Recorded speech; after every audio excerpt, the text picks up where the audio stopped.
This conference will now be recorded. बिस्मिल्लाहिर्रहमानिर्रहीम। अस्सलाम वालेकुम जी, उम्मीद है आप खैरियत से हैं।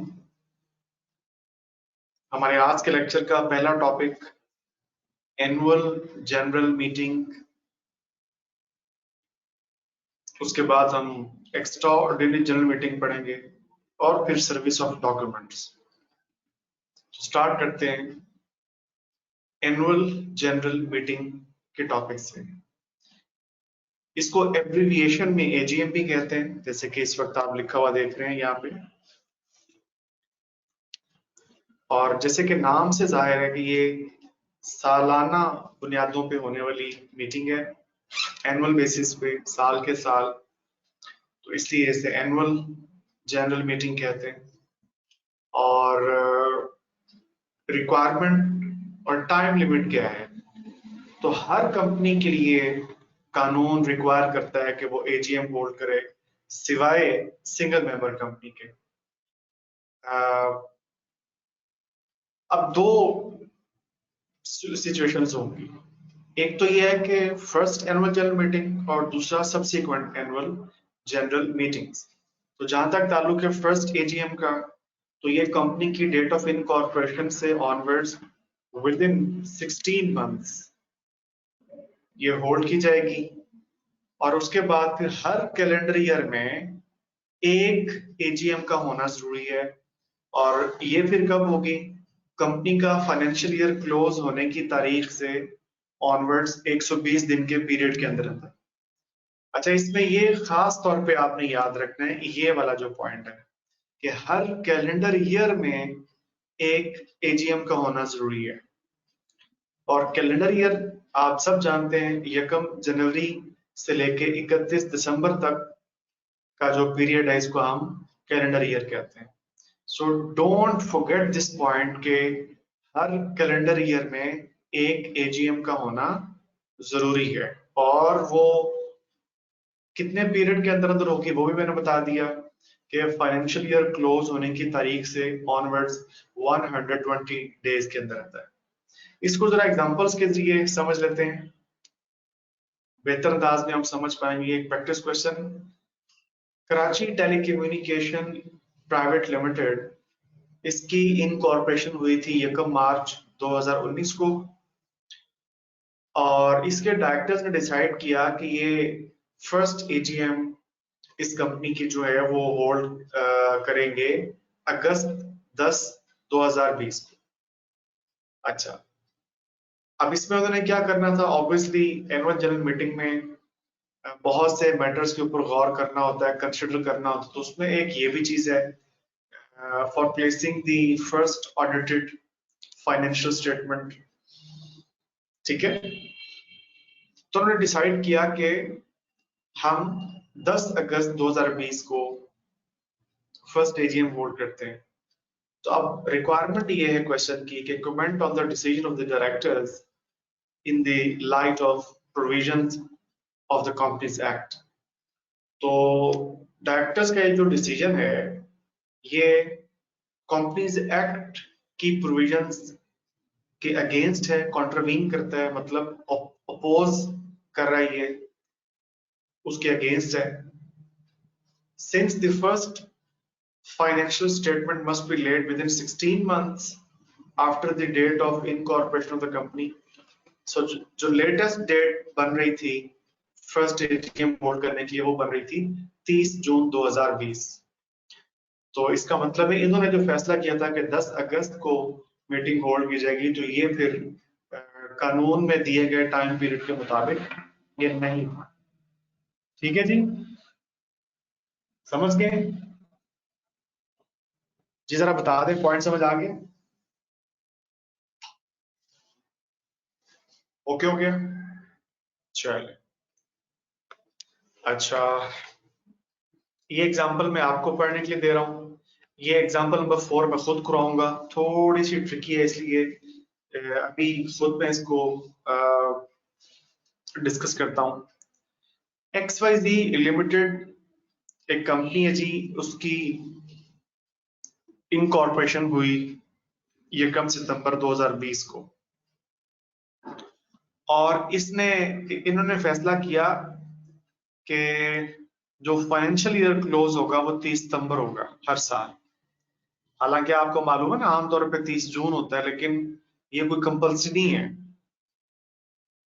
तो इस कंपनी के लिए फैसला किया गया कि जी 30 सितंबर जो है वो हर साल ये फाइनेंशियल ईयर क्लोज होगा।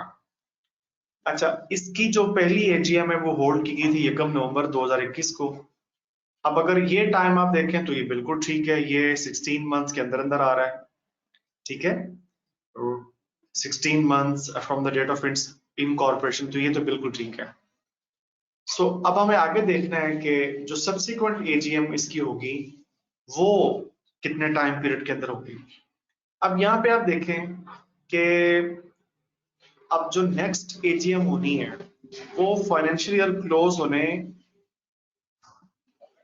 की तारीख से ऑनवर्ड्स 120 दिन के अंदर होनी है ना। तो फाइनेंशियल ईयर इनका क्लोज होगा 30 सितंबर, ये डेट है। ठीक है, तो फाइनेंशियल ईयर अब क्लोज हो रहा है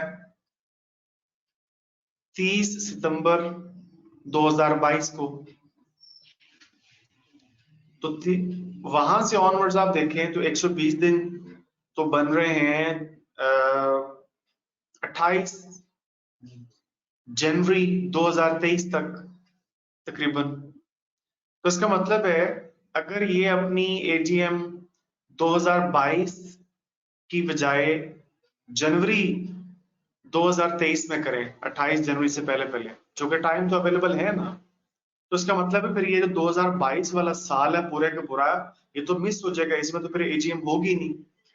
जबकि हमने ये पॉइंट पढ़ा है जिसके ऊपर मैंने बार बार एम्फेसाइज किया था कि हर कैलेंडर ईयर में एक एजीएम का होना भी जरूरी है। तो इसका मतलब है बावजूद इसके कि टाइम अवेलेबल है, ठीक है, 28 जनवरी 2023 तक का टाइम पड़ा हुआ है, लेकिन अगर जनवरी में लेके जाते हैं तो फिर ये साल मिस हो जाएगा। लिहाजा इस खास किस्म की सूरत हाल में जो ज्यादा से ज्यादा लास्ट डेट बनती है एजीएम होल्ड करने की वो है 31 दिसंबर 2022। ठीक है, 31 दिसंबर 2022 तक एजीएम होल्ड हो जानी चाहिए, क्योंकि हर कैलेंडर ईयर में एक एजीएम का होना भी जरूरी है। ठीक है, बता दें जरा, ये पॉइंट समझ आ गया? अच्छा, इसके बाद एक्सटेंशन इन टाइम। अगर किसी कंपनी को ये खदशा है कि जी हम with in the due time limit AGM hold शायद नहीं कर सकेंगे, तो वो टाइम की एक्सटेंशन के लिए भी एप्लीकेशन कर सकते हैं, दे सकते हैं। किसको? अब इन case of listed company commission को दरख्वास्त दी जा सकती है। इन case of any other company registrar को एप्लीकेशन दी जा सकती है। लेकिन कोई ना कोई स्पेशल रीजन तो बताना होगी ना कि जी क्यों with in the due time period आप मीटिंग होल्ड नहीं कर पा रहे और टाइम की एक्सटेंशन क्यों चाहिए आपको। तो एप्लीकेशन दे के टाइम एक्सटेंड करवाया जा सकता है, और वो जो टाइम एक्सटेंड किया जा सकेगा तो वो भी ज्यादा से ज्यादा 30 डेज तक के लिए। मतलब एक्सटेंशन 7 दिन की भी मिल सकती है, 10 दिन की भी मिल सकती है, 15-20 दिन की भी मिल सकती है, बट नॉट एक्सीडिंग 30 डेज। तो ये है टाइम की एक्सटेंशन के बारे में पॉइंट। ठीक है, ये प्रैक्टिस क्वेश्चन नंबर 4 देख लें। Explain the exceptions to this provisions as specified under the Companies Act 2017। कौन सी provision? Every company shall hold its AGM within a period of 120 days following the close of its financial year. और अभी अभी जो हमने ये देखे point पढ़ा उसी के ऊपर ये सवाल बन के आ गया। लेकिन आप चेक करें उसने कहीं भी ये सवाल में कहीं भी वर्ड एक्सटेंशन यूज नहीं किया। तो जरा आपने भी मोहतात रहना है, सवाल को बहुत गौर से देखना है कि वो क्या पूछना चाह रहा है। तो सवाल के अंदर जो लफ्ज आई के आपने यूज किया था, ये पास पेपर का सवाल, वो है एक्सप्लेन द एक्सेप्शन। ठीक है, तो जवाब क्या है? ये अभी भी जो हमने पढ़ा है एक्सटेंशन इन टाइम वाला, ये देख लीजिए। ठीक है जी,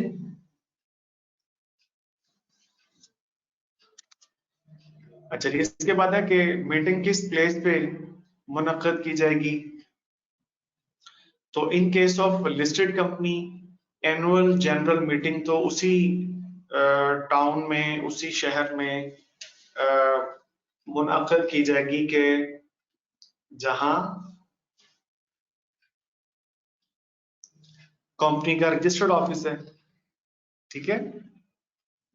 या अगर कंपनी के रजिस्टर्ड ऑफिस जिस शहर में वाक़ है, अगर वहां पे कोई मुनासिब इंतजाम नहीं है मिसाल के तौर पे, तो फिर नियरेस्ट सिटी में भी, उसके नियरेस्ट सिटी में भी एजीएम होल्ड की जा सकती है, ठीक है।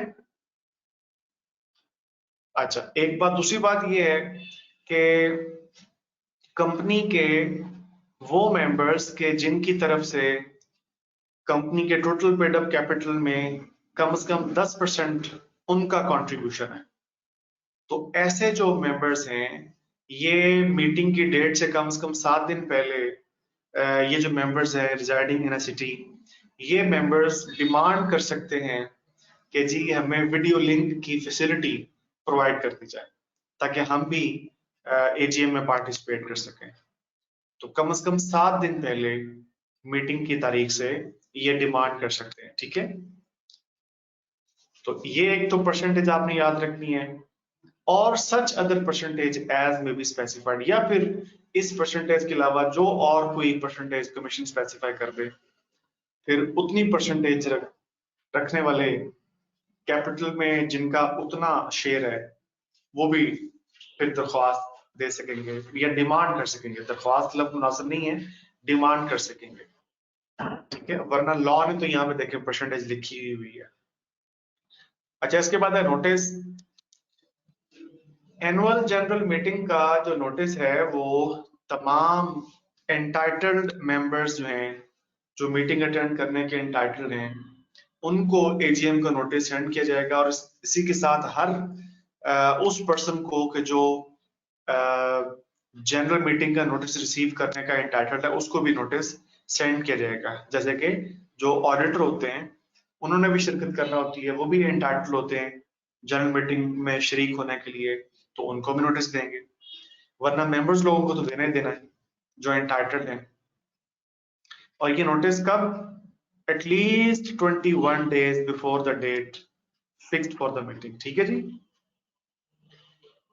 अच्छा, और in case of listed company, इसकी जो एजीएम का नोटिस है वो कमीशन को भी दिया जाएगा, और इसके साथ साथ कम से कम एक अंग्रेजी अखबार में और कम से कम एक उर्दू अखबार में भी ये नोटिस जो है एजीएम का, लिस्टेड कंपनी की एजीएम का, ये इन अखबारात के अंदर भी पब्लिश करवाया जाएगा। और वो अखबारात जो कि डेली न्यूज़पेपर्स हैं और जिनकी नेशन वाइड सर्कुलेशन है, मतलब अच्छी सर्कुलेशन है उनकी, ये नहीं कि कोई लोकल सा अखबार है और उसकी बस थोड़ी सी सर्कुलेशन। सर्कुलेशन का मतलब नंबर ऑफ कॉपीज जो प्रिंट होती हैं अखबार की।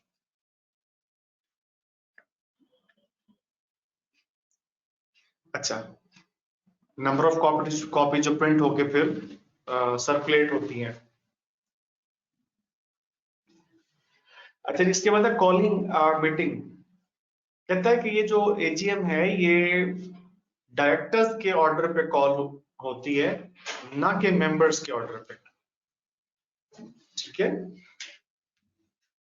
तो ये तो टॉपिक हो गया जी आपका एजीएम का।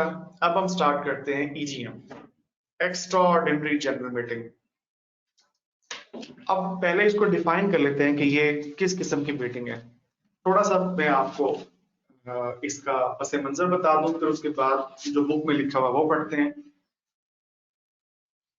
समटाइम्स ऐसा कोई ऐसी सिचुएशन हो सकती है कि अभी एजीएम गुजरी है, लेकिन कोई ऐसा मैटर आ गया है कि जिसके लिए मेंबर्स की अप्रूवल रिक्वायर्ड है। जनरल मीटिंग में मेंबर्स की अप्रूवल रिक्वायर्ड है, कोई ऐसा मैटर आ गया है, तो अब अगली एजीएम तक का इंतजार नहीं किया जा सकता, क्योंकि वो अर्जेंट किस्म का मामला है। जनरल मीटिंग में मेंबर से अप्रूवल रिक्वायर्ड है। तो इस किस्म की सिचुएशन में फिर लॉ ने एक सहूलत दी है कि अच्छा आप ऐसा करें, extra ordinary general meeting call कर लें। तो ये है पस मंजर जिसमें ईजीएम कॉल की जा सकती है। अब हम ये डेफिनेशन देखते हैं। कहते हैं स्टैट्यूटरी मीटिंग और एजीएम के अलावा जो भी जनरल मीटिंग होगी वो एक्स्ट्रा ऑर्डिनरी जनरल मीटिंग कहलाएगी। अब ये ईजीएम कॉल किसने करनी है? बोर्ड ऑफ डायरेक्टर्स ने कॉल करनी है। ठीक है, अगर बोर्ड ऑफ डायरेक्टर्स ये समझता है कि जी जनरल मीटिंग में मेंबर्स लोगों से कोई अप्रूवल रिक्वायर्ड है तो फिर ईजीएम कॉल कर सकते हैं।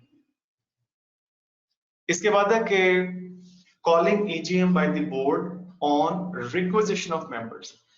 लॉ ने कुछ मेंबर्स को भी ये पावर दी है, इख्तियार दिया है कि वो भी ईजीएम रिक्वायर कर सकते हैं।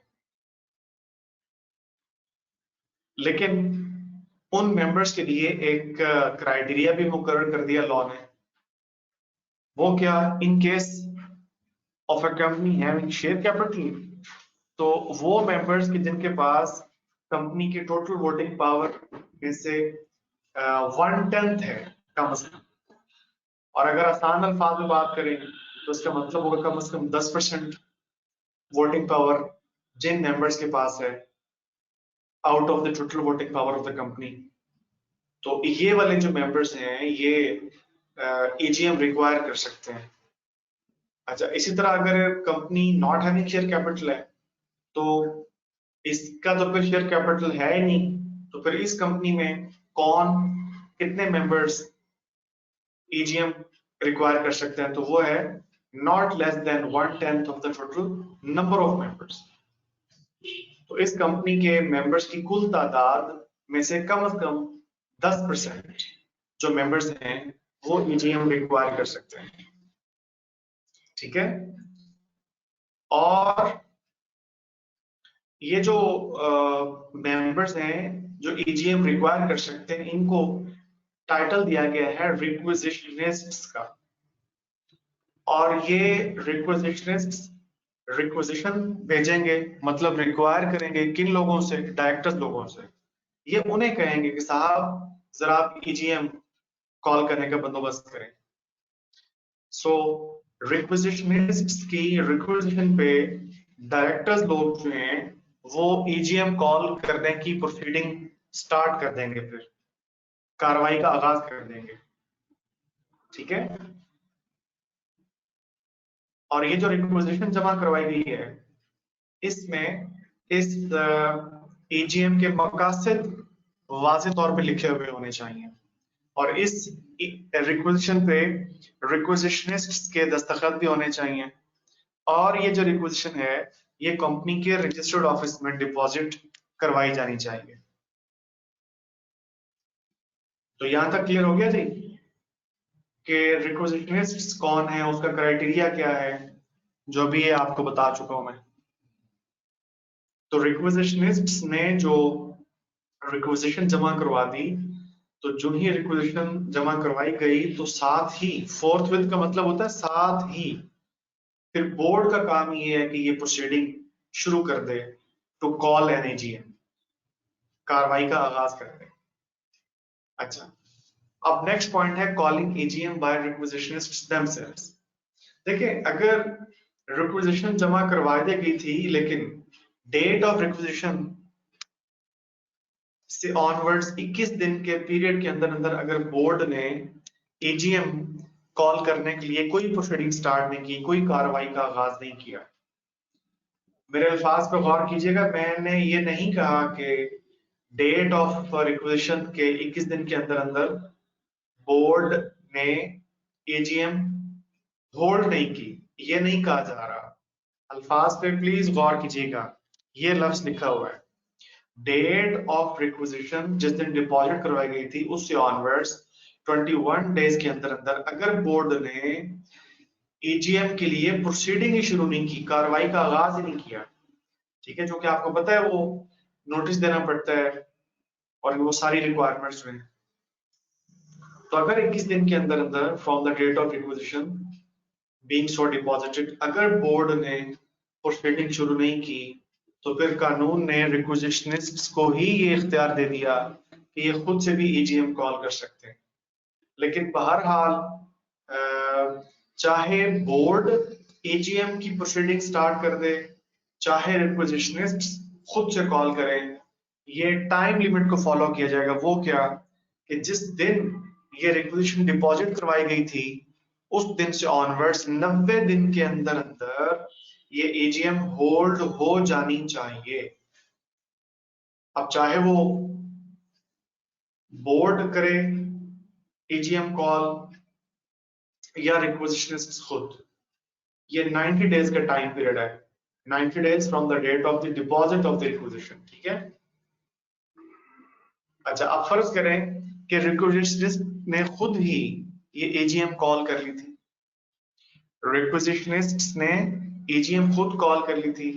तो अब अगर किसी के ज़हन में ये आए कि हो सकता है इसकी जो अहमियत है वो शायद कम है या वैल्यू कम है, नो नॉट एट ऑल, बिल्कुल भी नहीं।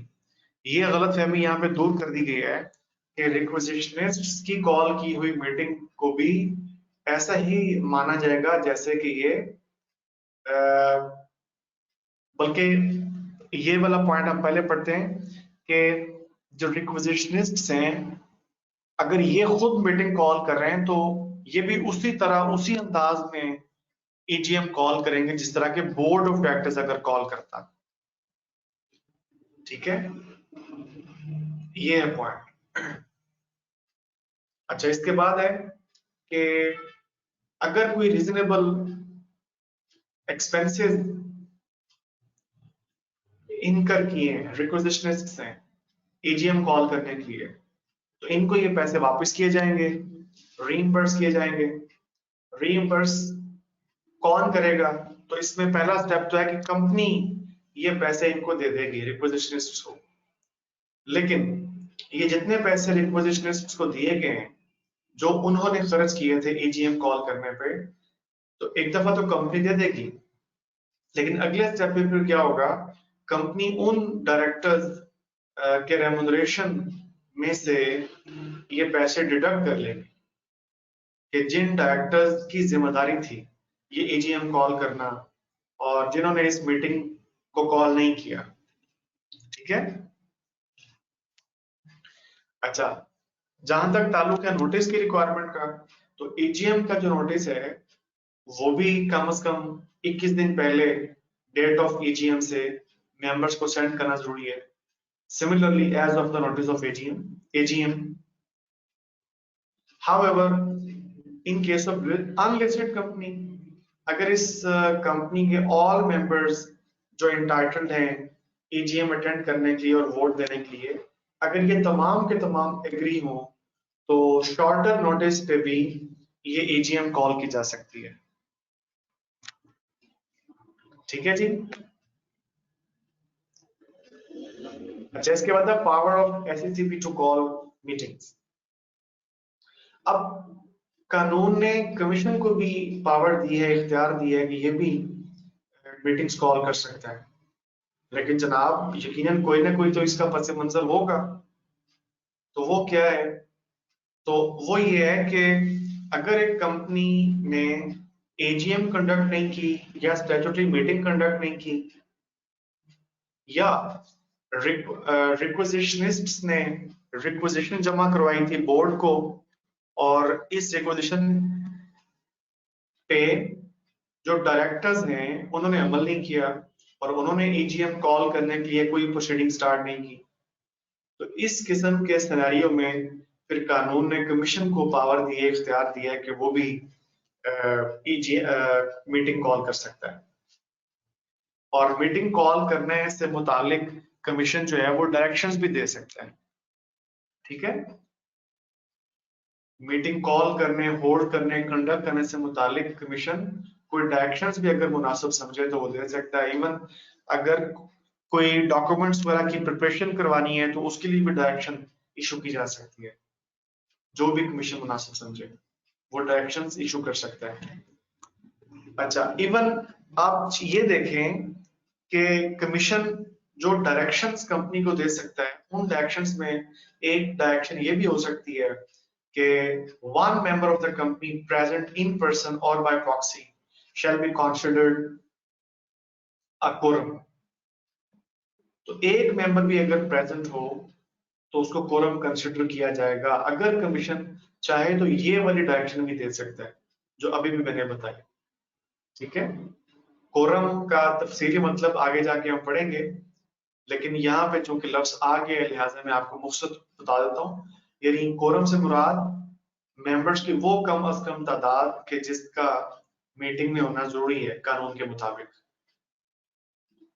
तो इसके ऊपर तफसीली बात आगे जाके करेंगे जब ये कोरम का टॉपिक शुरू होगा।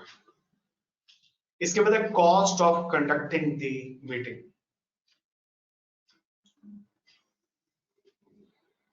तो अगर कमीशन के कहने पे कोई मीटिंग कंडक्ट की गई तो एक तो बात ये याद रख लें कि ये जो मीटिंग है ये इस मीटिंग के बारे में यही कंसिडर किया जाएगा कि ये मीटिंग ड्यूली कॉल की गई है, मतलब प्रॉपरली कॉल की गई, होल्ड की गई और कंडक्ट की गई है।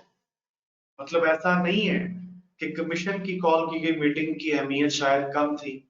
ये यहाँ पे वाजे कर दिया गया कि इस किस्म की कॉल की गई मीटिंग को भी ऐसा ही तस्वुर किया जाएगा, कंसिडर किया जाएगा कि ये भी प्रॉपरली ही जैसे कॉल की गई मीटिंग्स होती हैं। और जहां तक ताल्लुक है एक्सपेंसेस का, तो मीटिंग के होल्ड करने पे जो भी एक्सपेंसेस आए हैं ये कंपनी पे करेगी, ये उसूल है, अनलेस के कमीशन कोई और डायरेक्शन दे दे कि जी कंपनी पे ना करे, फुला ऑफिसर कंपनी का पे करे। तो अगर कमीशन की तरफ से किसी ऑफिसर को हुक्म दिया गया था, डायरेक्शन दी गई थी कि वो एक्सपेंसेस पे करे, तो फिर वो पे करेगा।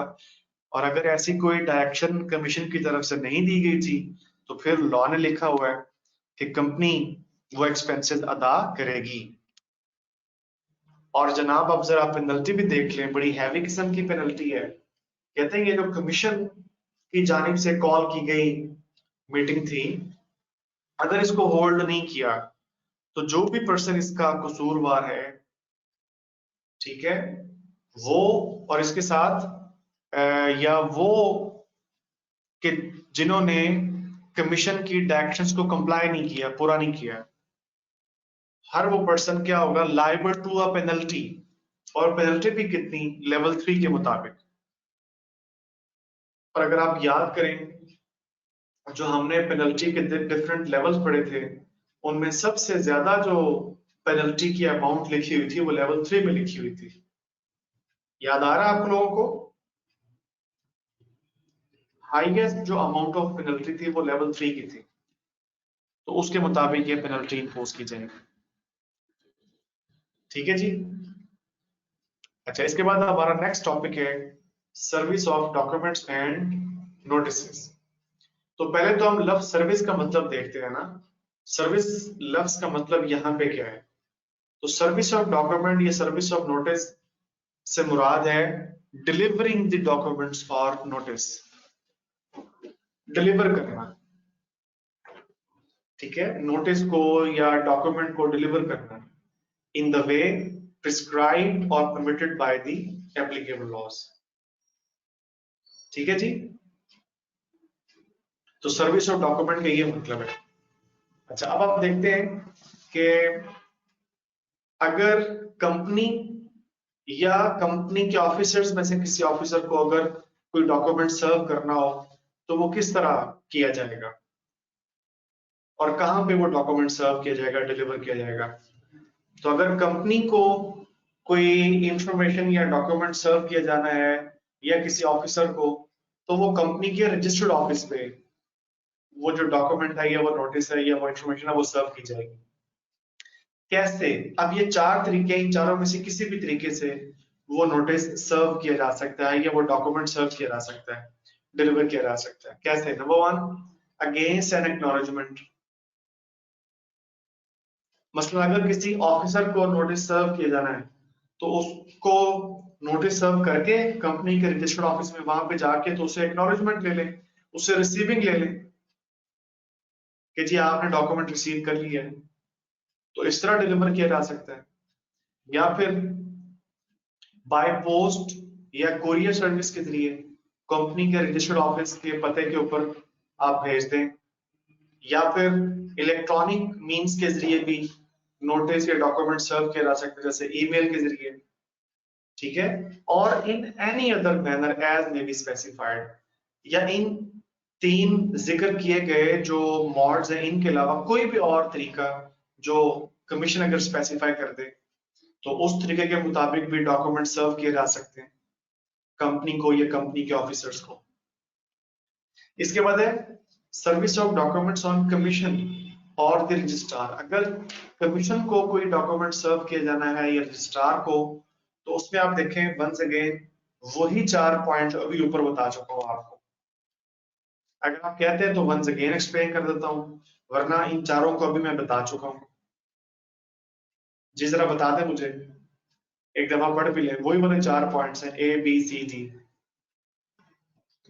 ओके, अच्छा।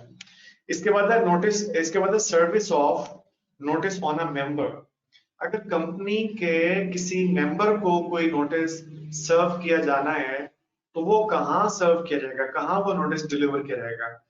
तो कहते हैं कि उसके रजिस्टर्ड एड्रेस पे वो डॉक्यूमेंट या इंफॉर्मेशन या नोटिस सर्व किया जाएगा, या अगर पाकिस्तान में उसका कोई रजिस्टर्ड एड्रेस नहीं है तो फिर उस मेंबर ने कंपनी को जो एड्रेस सप्लाई किया था कि मुझे इस एड्रेस पे नोटिस वगैरह सर्व किया जाए, तो फिर उस नोटिस पे उसे वो फिर उस एड्रेस पे जो एड्रेस उसने प्रोवाइड किया था पर उस एड्रेस पे उसे वो नोटिस सर्व किया जाएगा। मैनर ऑफ सर्विंग नोटिस या डॉक्यूमेंट या इंफॉर्मेशन सर्व या डिलीवर करने का अंदाज क्या होगा, तरीका क्या होगा? तो एक मर्तबा फिर वही 4 पॉइंट्स आ गए हैं, देख लें वही वाले चारों लिखे हुए हैं जो अभी चंद मिनट पहले वन बाय वन आपको एक्सप्लेन बता चुका हूँ, डिस्क्राइब कर चुका हूँ, वही वाले चारों हैं। ओके जी। इसके बाद when notice by post to be deemed effective. अगर बाय पोस्ट एक नोटिस सर्व किया गया हो तो इस तरह भेजे गए नोटिस को कब इफेक्टिव माना जाएगा, कब ये कंसिडर किया जाएगा कि जनाब ये जो बाय पोस्ट भेजा गया नोटिस है ये बिल्कुल इफेक्टिव है? तो इसका जवाब ये है कि अगर बाय पोस्ट नोटिस सर्व किया गया हो, नोटिस भेजा गया हो, तो इस नोटिस की जो सर्विस है, इस नोटिस का जो डिलीवर किया जाना है वो इफेक्टिव तस्वुर किया जाएगा अगर ये प्रॉपरली एड्रेस्ड हो, मतलब पता सही पे लिखा हुआ हो, प्रीपेड हो। जैसे कि आप जानते हैं कि अगर कोरियर के जरिए आप भेजें तो वो जनरली पहले पैसे लेते हैं, ये है प्री पेमेंट। और पोस्टिंग का लेटर, इस पूरे जुमले का मतलब ये है कि इस अंदाज में आप वो लेटर पोस्ट करें, वो लेटर जिसमें वो नोटिस मौजूद है, इस अंदाज में आप वो लेटर भेजें कि वो उतने टाइम पीरियड के अंदर अंदर मिल जाए कि जितने टाइम पीरियड के अंदर अंदर लेटर डिलीवर हो जाते हैं in the ordinary course of post, ठीक है। Unless the contrary is proved. हाँ, अगर ये साबित हो जाए कि कंपनी ने ऐसे अंदाज में नोटिस नहीं सेंड किया कि जिस अंदाज में सेंड किया जाना चाहिए था, और इतने टाइम पीरियड के अंदर अंदर नोटिस, जिस टाइम पीरियड के अंदर अंदर नोटिस मिल जाया करता है उतने टाइम पीरियड के अंदर अंदर नोटिस नहीं मिला, अगर साबित हो जाए गलती कंपनी की थी, अगर साबित हो जाए, अगर साबित हो जाए, तो फिर हम ये कहेंगे कि ये नोटिस इफेक्टिव नहीं डिलीवर हुआ। लेकिन अगर ऐसी कोई बात नहीं है तो फिर अगर ये रिक्वायरमेंट्स पूरी हो रही है जो मैंने पहले बता चुका हूं, तो फिर यही कंसिडर किया जाएगा कि नोटिस इफेक्टिवली डिलीवर हुआ है। तो मजीद बेहतर अंडरस्टैंडिंग के लिए एग्जाम्पल देख लें। एग्जाम्पल नंबर 5, इसी पॉइंट को समझाने के लिए ये एग्जाम्पल दी गई है। XYZ लिमिटेड पोस्टेड लेटर्स कि जिसमें नोटिस था। ये कंपनी ने अपने मेंबर्स को ये जो लेटर थे ये पोस्ट किए हैं ऑन 2 फरवरी, और कंपनी की जानिब से प्रॉपरली एड्रेस दें, मतलब पता ठीक लिखे हुए हैं, प्री पेमेंट की गई थी, और ये लेटर्स पोस्ट किए गए थे कंपनी की एजीएम के लिए, एजीएम जो कि होल्ड होना थी 27 फरवरी को। One of the letter addressed to Zahid was delayed by 15 days due to error by relevant postal staff। अब ये अल्फाज इंतहाई काबिल हो रहे हैं, कंपनी की कोई गलती नहीं थी, पोस्टल स्टाफ जो रेलिवेंट पोस्टल स्टाफ था उसकी कोई गलती थी, जिसकी वजह से 15 दिन ताखीर से ये लेटर उसको डिलीवर हुआ। अब लेटर्स जो हैं वो यूजुअली 2 दिन के अंदर अंदर डिलीवर हो जाते हैं, लेकिन जाहिद को ये लेटर मिला 19 को। अब जाहिद ने एतराज कर दिया, क्वेश्चन मतलब एतराज किया on the validity of AGM, और इसके एतराज की बुनियाद क्या थी? इसने कहा थी कि चूंकि मुझे जो नोटिस है वो लेट मिला है, ठीक है,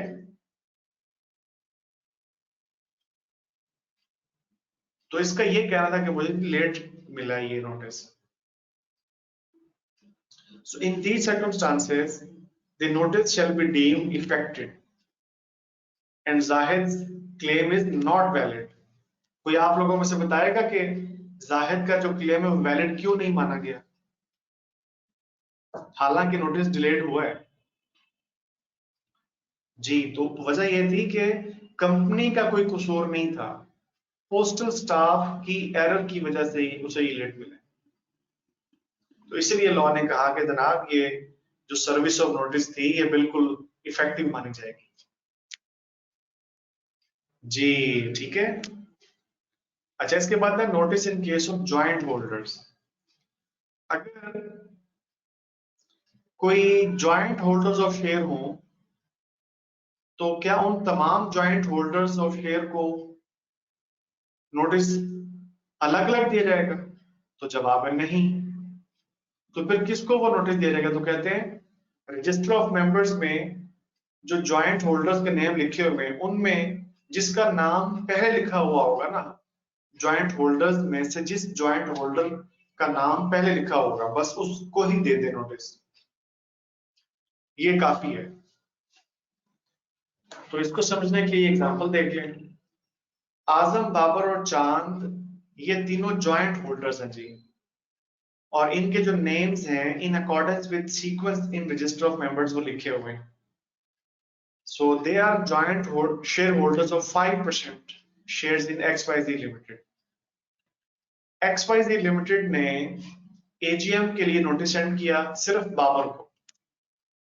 अब आजम और चांद ने क्लेम किया कि इन्हें भी नोटिस रिसीव होने चाहिए थे, ठीक है, या इन्हें नोटिस रिसीव होने चाहिए थे उसकी बजाय। तो अब इसमें देखें जो सिर्फ आजम है इसका क्लेम तो वैलिड है, क्योंकि ABC ए अल्फाबेटिकल ऑर्डर में पहले इसका नाम लिखा हुआ था।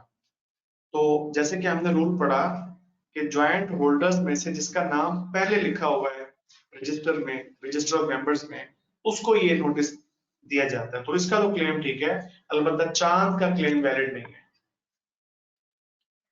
जी बताएं, ओके हो गया?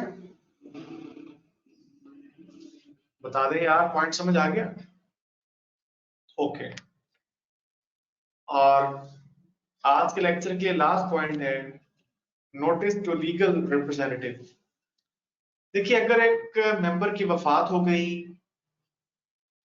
तो जाहिर सी बात है उस वफात पा जाने वाले शेयर होल्डर के जो शेयर्स हैं उसका इंटाइटल्ड अब उसका लीगल हेयर होगा ना, लीगल रिप्रेजेंटेटिव, उसका कानूनी वारिस। इसी तरह अगर एक मेंबर इंसॉल्वेंट हो गया तो उसकी जगह पे अदालत एक बंदे को अपॉइंट करती होती जिसको कहते थे ऑफिशियल असाइनी। तो अगर एक मेंबर की वफात हो जाए तो इस सूरत में जो उसका रिप्रेजेंटेटिव है, जो उस मरहूम के शेयर्स का एंटाइटल्ड है, वो कंपनी को इन्फॉर्म करे कि जी वो वफात पा गए हैं, लिहाजा अब कोई भी कम्युनिकेशन हो तो वो मुझे आप करें इस पते पे। इसी तरह अगर कोई मेंबर इंसॉल्वेंट हो गया हो तो उसका ऑफिशियल असाइनी जो है कंपनी को बता दे कि फलां बंदा कंपनी का शेयर होल्डर था, वो इंसॉल्वेंट हो गया है और मैं उसकी जगह पे अब ऑफिशियल असाइनी मुकर्रर किया गया हूं कोर्ट की तरफ से, लिहाजा अब कोई भी इंफॉर्मेशन नोटिस हो तो मुझे प्रोवाइड की जाए इस पते पे।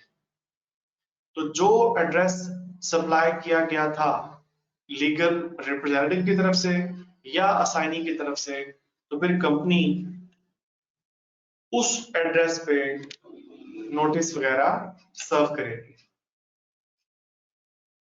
जी बताएं, बात समझ आ गई?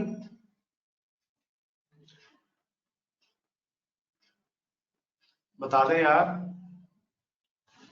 ओके, ये एग्जांपल के जरिए भी मजीद बेहतर अंदाज में समझ लेते हैं। XYZ limited received a notice from official assignee of Sajid, जो कि कंपनी का एक मेंबर था। अब कंपनी को यह इन्फॉर्म किया गया कि वो जो साजिद है वो इंसॉल्वेंट हो चुका है और ऑफिशियल ऑफिशियल असाइनी जो है वो अपॉइंट किया जा चुका है। ठीक है, मिस्टर साजिद को ऑफिशियल असाइनी अपॉइंट किया गया है। अब ये कंपनी को बता दिया गया है एक नोटिस के जरिए। ठीक है, और जो भी रेलिवेंट पर्टिकुलर्स थे, कुछ सबूत वगैरह थे, वो भी उसने मुहैया कर दिए कंपनी को, जो भी डॉक्यूमेंट्स वगैरह थे। तो तमाम चीजें ऑफिशियल असाइनी ने कंपनी को बता दी हैं। और मजीद ये कि इस मिस्टर साजिद ने, ऑफिशियल असाइनी ने कंपनी को यह भी बता दिया कि जी आइंदा कोई भी कम्युनिकेशन करनी हो तो वो मुझे करें इस पते के ऊपर। So XYZ limited is in process of calling an AGM। XYZ ने एक AGM कॉल करनी थी, so it may send the notice to official assignee at address provided by him। ठीक है, ये है जी हमारा आज का टॉपिक। इंशाल्लाह अपने नेक्स्ट लेक्चर में नेक्स्ट टॉपिक के साथ फिर मिलेंगे। तब तक के लिए अल्लाह हाफिज।